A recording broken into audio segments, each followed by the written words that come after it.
यहां पर horizontal ellipse है ना, वर्टिकल इलिप्स में क्या होगा उसको याद रखोगे।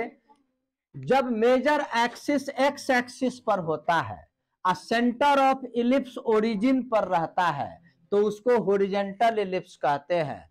अब यदि ऐसा बोला जाए कि सेंटर ऑफ इलिप्स ओरिजिन पर हो और मेजर एक्सिस वाई एक्सिस पर चला जाए तो उसको क्या बोलेंगे, वर्टिकल इलिप्स।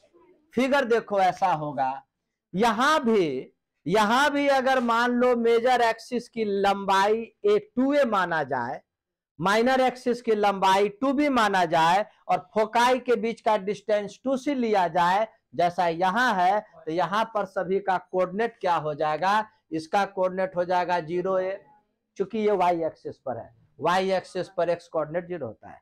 इसका कोऑर्डिनेट क्या हो जाएगा 0 -A, यहां पर हो जाएगा B0, यहां क्या हो जाएगा -B0, फोकाई में क्या हो जाएगा 0C, यहां क्या हो जाएगा 0 -C। ये सेंटर ओरिजिन पर है। तो जिस प्रकार से इक्वेशन को डिराइव किए उसी प्रकार से अगर इसका इक्वेशन डिराइव करोगे तो इसका इक्वेशन क्या होगा, एक्स स्क्वायर, देखो अब एक्स एक्सिस पर बी हो गया ना, X square upon B square, Y square upon A square equal to 1। यहां भी याद रखना A is greater than B, दोनों कंडीशन में देखो A is greater than B है। तो कोई भी इक्वेशन लिखा होगा ना तो हम कैसे पकड़ेंगे कि कौन हॉरिजॉन्टल है कौन वर्टिकल है। तो तुमको एक टेक्निक ट्रिक बतलाते हैं। यदि एक्स का डिनोमिनेटर बड़ा हो वाई के डिनोमिनेटर से तो समझेंगे हॉरिजॉन्टल, एक्स का डिनोमिनेटर बड़ा तो हॉरिजॉन्टल, वाई का डिनोमिनेटर बड़ा तो वर्टिकल। ये याद रखना। जैसे एग्जांपल देखो, मान लो ये दिया जाए X square by 25 plus Y square by 36 equal to 1। कोई भी व्यक्ति इस इक्वेशन को देख के कैसे डिसाइड करेगा कि यह हॉरिजॉन्टल है या वर्टिकल।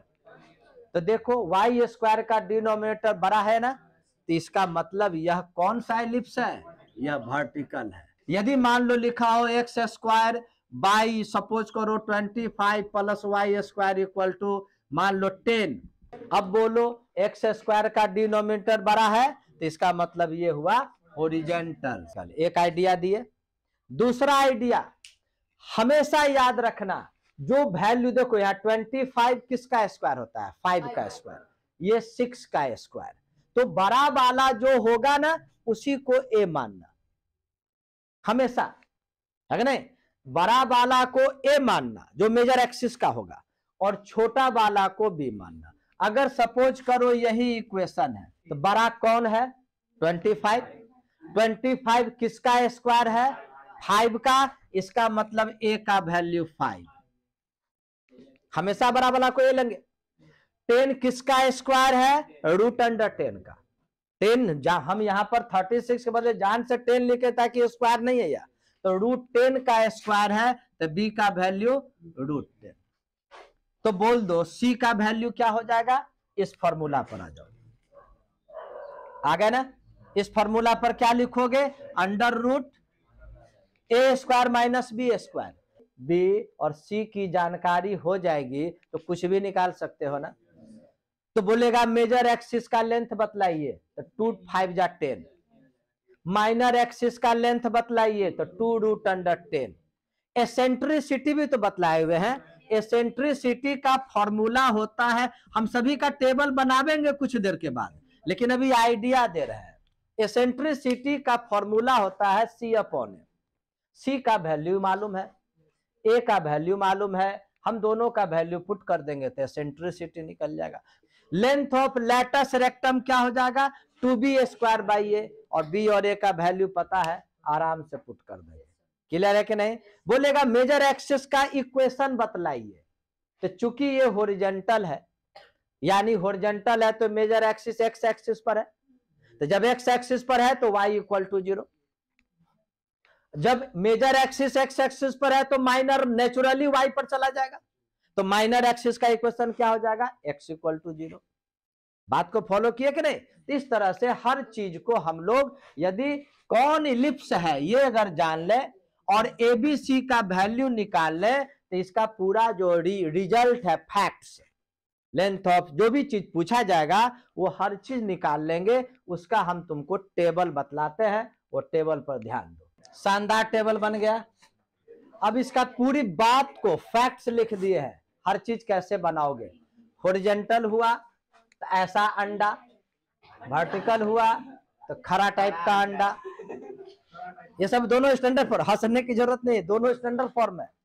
अब आइए, ग्राफ पूछेगा हॉरिजॉन्टल का तो ऐसा, वर्टिकल का ये, मेजर एक्सिस ए डैश, मेजर ए डैश देखो वाई पर है, माइनर बी डैश वाई पर है, यहाँ बी डैश एक्स पर है, फोकाई वाई पर है और इसमें फोकाई एक्स पर है। इसको भी यहाँ पर लिख दिए हैं, छोटा सा फिगर है इसलिए हर चीज इसको मेंशन नहीं कर सकते हैं। ग्राफ के बाद अब इक्वेशन ऑफ इलिप्स, यहाँ पर है हॉरिजॉन्टल इलिप्स, इसका इक्वेशन में X square by A square plus Y square by B square 1 और यहाँ होगा X square by B square plus Y square by A square 1। देख लो यहाँ पर एक्स का डिनोमिनेटर बड़ा लिए है, a is greater than b, यह बहुत इंपॉर्टेंट पॉइंट है, यहाँ भी a is greater than b. Length of major axis, तो हम, मेरा क्या आइडिया है, हम क्या किए हैं, दोनों इक्वेशन में ऑलवेज ए को बड़ा रखे और एक्स का डिनोमिनेटर बड़ा तो हॉरिजॉन्टल, वाई का डिनोमिनेटर बड़ा तो वर्टिकल। कुछ बुक में तुमको क्या मिलेगा, यहां पर भी सेम इक्वेशन लिखा रहेगा, वर्टिकल में भी लिख देगा X square upon A square, ध्यान से समझना, और Y square upon B square, लेकिन यहां लिख देगा बी इज ग्रेटर देन, है कि नहीं? लेकिन हम क्या किए हैं, दोनों कंडीशन में ए इज ग्रेटर देन बी किए हैं, तो हॉरिजॉन्टल के लिए एक्स का डिनोमिनेटर बड़ा, वर्टिकल के लिए वाई का डिनोमिनेटर बड़ा, तो मेजर एक्सिस का लेंथ ए ही बतलाएगा, माइनर एक्सिस का लेंथ बी बतलाएगा जो छोटा है। इसलिए अब लिखे लेंथ ऑफ मेजर एक्सिस, इसका भी 2a, यहां भी 2a। यदि यहां इक्वेशन को ऐसा लिख करके b इज ग्रेटर देन ए करते तो लिख देते 2b, कंफ्यूज मत करना तरह तरह का बुक में। Length of minor axis, b छोटा है ना तो 2b, इतना ही बात याद रखो ना। डिनोमिनेटर को गौर से देखना, अब जो वैल्यू बड़ा है उसका दुगुना मेजर एक्सिस का लेंथ, और जो वैल्यू छोटा है उसका दुगुना माइनर एक्सिस का लेंथ, इतनी ही बात जानो। Coordinates of vertices, vertices always a के द्वारा हम रिप्रेजेंट यहां किए हैं। जब हॉरिजॉन्टल होगा तो वर्टेक्स चला जाएगा एक्स एक्सिस पर, अब वर्टिकल होगा तो वर्टेक्स चला जाएगा वाई एक्सिस पर, और जो बड़ा वैल्यू है उसी के विषय में लिखना। यहाँ बड़ा ए और बी में ए बड़ा है ना, तो यहां लिख देना प्लस माइनस ए 0,